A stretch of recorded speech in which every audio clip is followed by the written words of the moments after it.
আল্লাহ তাআলা বললেন ওয়াইলুল লিকুল্লি হুমাযাতিল লুমাযা।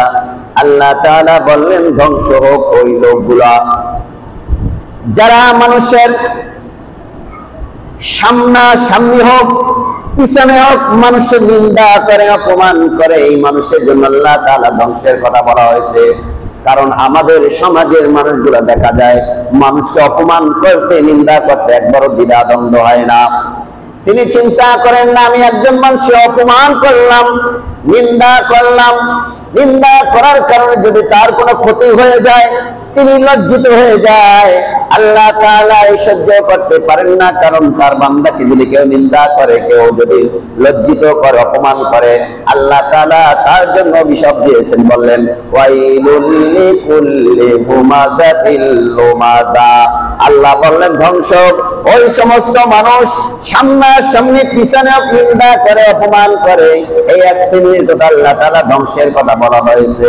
যদি আমাদের অভ্যাসটাকে চরিত্রের ভিতরে এই গুণগুলো থাকে, এই গুণগুলো পাল্টিয়ে দিতে হবে।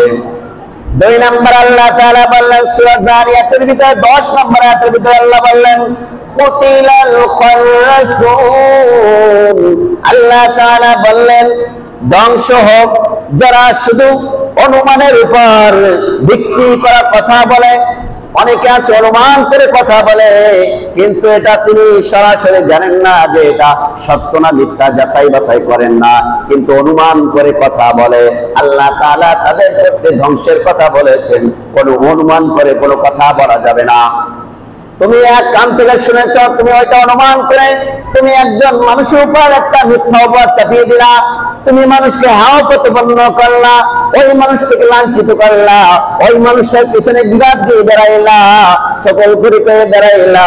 আল্লাহ তাআলা বললেন ওই মানুষগুলো ধ্বংস যারা অনুমানের উপর নির্ভর করে মানুষের উপর সব মিথ্যা অপবাদ চাপিয়ে দেয়।